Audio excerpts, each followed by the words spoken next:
22 years have passed since the UN Security Council passed a resolution condemning the invasion of Aghdam and other territories of Azerbaijan and urging a complete Armenian pullout. Nazi ideas revive in Armenia as its defense minister expresses similar views, thereby calling for population growth in the country. Two flags belonging to Azerbaijan's Nakhchivan Khanate found in a Russian museum. Azerbaijan's armed forces have destroyed another Armenian drone, the Azerbaijani Defense Ministry said. The DJ-1 Inspire-1 quadcopter drone of the Armenian armed forces attempted to fly over the positions of the Azerbaijani armed forces in the direction of the Aghdam district, but the incursion attempt was exposed on time due to the vigilance of the Azerbaijani troops.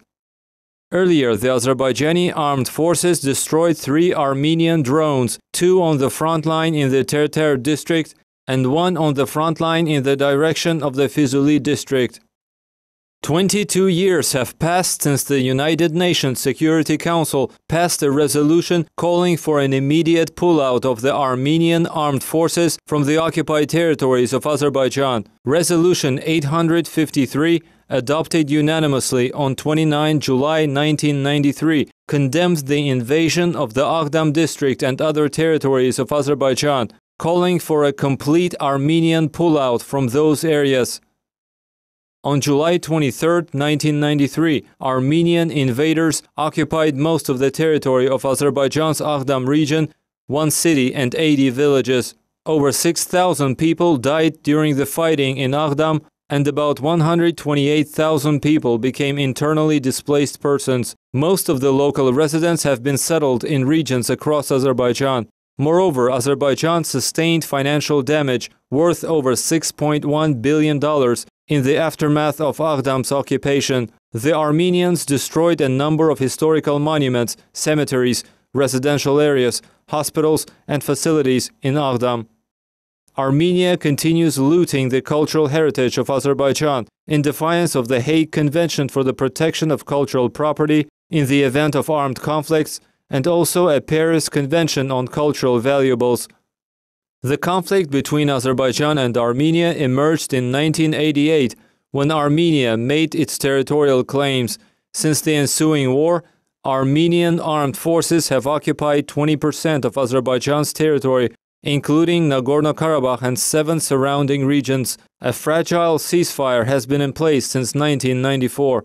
The UN Security Council has adopted 4 resolutions on Armenian withdrawal from the occupied territories, but they have not been enforced to date. As is known from the history, giving birth to children loyal to the regime was the women's main objective defined by Hitler's aides. The primary task of noble German women was to give birth to babies as much as possible. German women have to give birth to more soldiers for Great Germany, the head of the Third Reich was quoted as saying. Similar ideas have recently been declared by Armenian Defense Minister Seyran Ohanyan at a meeting with the Ari Tun Returned Home program participants. Currently, the biggest activity which must be done for the future of Armenia is the cradle revenge. The more babies are born, the stronger we will be, and then we will think about the historical Armenian highlands, Ohanyan highlighted. This announcement is worth special attention because the Nazi ideals have always been close to the hearts of Armenian nationalists. Most likely, Ohanyan's audience was not satisfied with his announcement. In fact, the minister expressed the main goal of their arrival in Armenia. According to the Armenian minister, this is necessary for changing the demographic situation and increasing the number of soldiers in the army. The current situation, the shamelessness and cynicism of the authorities in Armenia do not leave any doubts. When the spiritual leader of all the Armenians advises to replace food by spiritual food, and the defense minister is planning to attract youth to the so-called cradle revenge, the only way out is to flee without looking back. Earlier, officials tried to camouflage their crimes, but now all the masks have been exposed. The diaspora youth is necessary for reproducing and increasing the number of soldiers, and in doing so, they intend to make the country stronger. The defense minister exposed the Armenian national idea. This idea leads to hatred towards the neighbors. Thus, the main aim is realizing the Armenian dream about Turkish territories. For this reason, Armenia wants to strengthen itself. The main objective of this idea is not improvement of the well-being of the nation, but territorial expansion. This idea is close to every patriot Armenian. However, most of them do not want to take part in the realization of Yerevan's absurd ideas. The Armenians are willing to reproduce more, but their sons will not serve in the Armenian army. In fact, the Ari-Tun program launched by Yerevan is slowly getting off the agenda. This project has not carried out its mission. In the 21st century, it is not easy to make youths from the USA, France, or Cyprus come to the country just with the help of the nationalist slogans. Young Armenians of the diaspora are growing disappointed. According to the Armenian media, Ari-Tun participants admit that they have always wanted to visit their homeland. Nevertheless, they did not get what they expected. Thus, all the program participants agreed that they are not eager to move to Armenia, even though earlier they dreamt of their historical land. Ohanyan was asked about the plane and airport owned by him. The minister did not answer this question and started talking about the Air Force and their acts of bravery. The defense minister gave a very strange answer to the question about what the ministry does in order to prevent casualties on the front line. According to Aravot, Ohanyan noted that necessary conditions are being created in order for soldiers to be in the trenches and observe the enemy's actions. According to the reactions and questions, it has not made any impression on the Armenian diaspora members. Ohanyan has exposed the true nature of the current Armenian authorities. Most likely, after this meeting, no one will want to come to Armenia, even for studies. There is no doubt about the intentions of the Ari-Tun program initiators anymore. As the minister clearly explained everything, perhaps 20 years ago, somebody would believe that Armenia would be able to flourish by itself. But now no one believes this could happen. Presently, more and more Armenians start realizing that Armenia will not be able to develop unless peace with the neighbors is restored. Russian businessman German Stelekov has been put on the international wanted list, said the message from the Azerbaijani Prosecutor General's office. A preventive measure in the form of arrest was chosen against Stelekov upon the decision of the district court, as there is sufficient evidence to charge him. The National Central Bureau of Interpol in the Republic of Azerbaijan carries out necessary measures of detection and investigation to catch German Stelekov and involve him in the investigation, said the message. The Investigation Department of Grave Crimes under the Prosecutor General's office continues the investigation into the criminal case on German Stelekov, head of the board of directors of German Stelekov Group of companies and others, who illegally crossed into the occupied territories avoiding checkpoints under the respective articles of the Criminal Code of Azerbaijan, said the message. Russian businessman German Stelekov and his family members illegally visited Azerbaijani lands occupied by Armenia, Azerbaijani Prosecutor General's office said earlier. Moreover, in order to popularize the separatist regime at the international level, Stelekov held a press conference in Shusha July 13, 2015. He also posted information in the social network to support the independence of the separatist regime, thereby calling for violation of Azerbaijan's internationally recognized territorial integrity, illegal use of natural resources on the occupied lands, money laundering, and so on. Two flags belonging to Azerbaijan's Nakhchivan Khanate are available at Russia's State Hermitage in St. Petersburg. The first flag was from 1812, taken as a trophy by Major General Pyotr Kotlarevsky at the Battle of Aslanduz. The flag is indicated in the archival documents of the State Hermitage as the trophy of the battles of the years 1912, 1913, and 1914. The other flag of the Nakhchivan Khanate was in 1827, taken as a trophy by General Ivan Paskevich during the occupation of the Khanate. It was found by Parvin Gozalov, PhD in history, who is an employee of the Azerbaijan National History Museum. The two flags belonging to Azerbaijan's Nakhchivan Khanate were found during a scientific trip to St. Petersburg. The 47th International Chemistry Olympiad, organized by the Baku branch of Lomonosov Moscow State University, has successfully ended in Azerbaijan. The results of the international competition were announced in a closing ceremony, organized in capital Baku on July 28 to award the young scientists. The Chinese chemists won the most of the gold medals. Absolute winner of the Chemistry Olympiad was Yifu Yang. Azerbaijan's young chemist grabbed 2 medals of the International Chemistry Olympiad. Young chemist Hussein Babayev, who finished 10th grade at the ISTAC Lyceum in 2015, and Sergei Stepan, a graduate of the Lyceum named after academician Zarifa Aliyeva, were awarded the bronze medal. The Olympiad was a great chance for the young chemists to show their knowledge and at the same time to gain practice which would be useful for them in future. Nargis Pashayeva, the president of the 47th Chemistry Olympiad and rector of Baku branch of Moscow State University, earlier said the organizers spared no effort to ensure impartial, grandiose holding of the competition and to provide the right place with relevant conditions.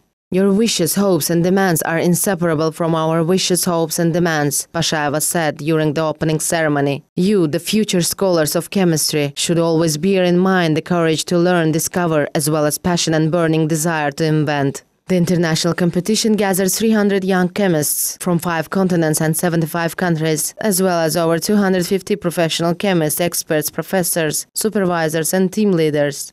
The participants from around the world who came to Baku to take part in this great science competition enjoyed state-of-the-art facilities of the Baku branch of Moscow State University, featuring laboratories equipped with the latest technology, up-to-date equipment, alongside with different exams to test the participants' level of knowledge in the classes and labs of Baku branch of Moscow State University. The participants were given tours of Baku and the national museums of the capital city. The rules dictated that the theoretical exam is allotted 60 points, while 40 points are given for work in the lab. The teaching staff at the university, and the president of the 47th Chemistry Olympiad and rector of Baku branch of Moscow State University, Nargis Pashayeva, were strictly monitoring and supervising this great and important event. The university has recently strengthened its scientific and educational base and has been provided with the advanced chemical laboratories possessing the latest equipment. Currently, the chemistry faculty at the university is recognized as one of the leading in the country. The decision to hold the 47th International Chemistry Olympiad in Azerbaijan was made in 2012 in Washington. Azerbaijan is the second country in the CIS after Russia to host the International Chemistry Olympiad. The 47th Chemistry Olympiad is held with support from the Azerbaijan Education Ministry, Ministry of Youth and Sport, the State Oil Company of Azerbaijan and the Heydar Aliyev Center. Azerbaijan's state oil company, SOCAR, is preparing for the opening of a specialized museum. Exhibits are being collected at the Center for Exhibits, Preservation and Renovation, which has been operating for more than a year under the Department of Teaching, Preparation and Certification of SOCAR. The motorcycle of well-known American journalist Thomas Goltz is among the center's latest acquisitions. This famous vehicle was used for the trip organized to promote the pipe aimed at the delivery of Azerbaijani oil and gas to world markets. The Center for Museum Exhibits, Preservation and Renovation is a unique place. Only here Baku residents and visitors can get acquainted with an exhibition reflecting the long historical development of the Azerbaijani petroleum industry. For instance, they can learn how oil was extracted several decades ago, what has changed today. The history is displayed through oil installations.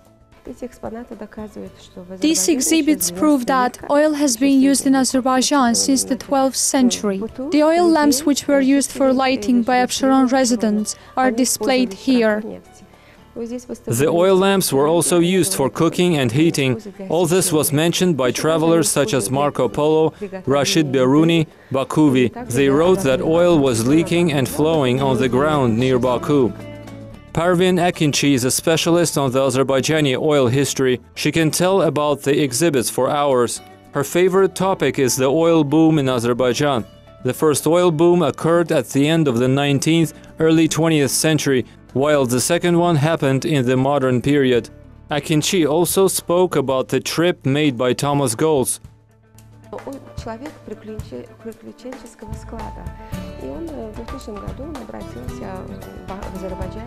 He is an adventurous person. In 2000, he suggested to overcome the Baku-Tbilisi-Ceyhan oil pipeline route.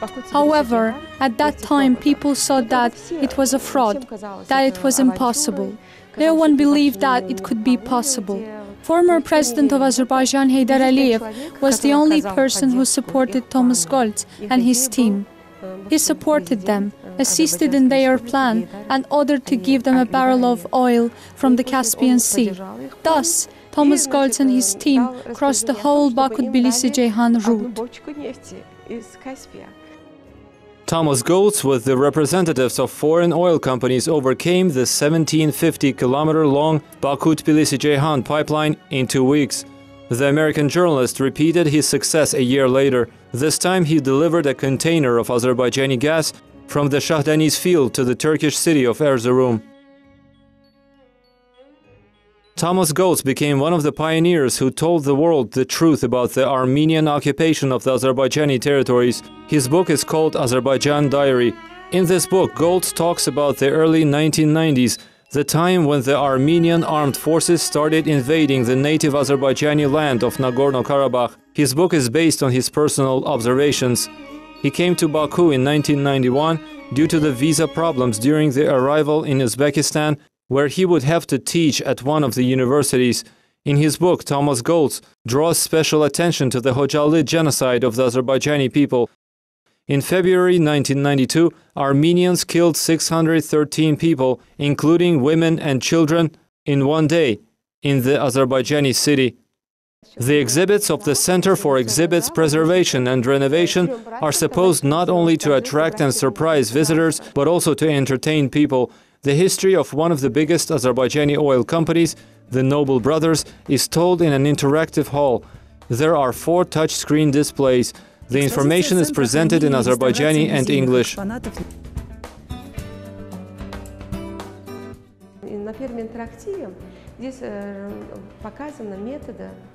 The methods of oil drilling, from elementary to a more progressive method, the Noble Brothers method, are demonstrated on the first display.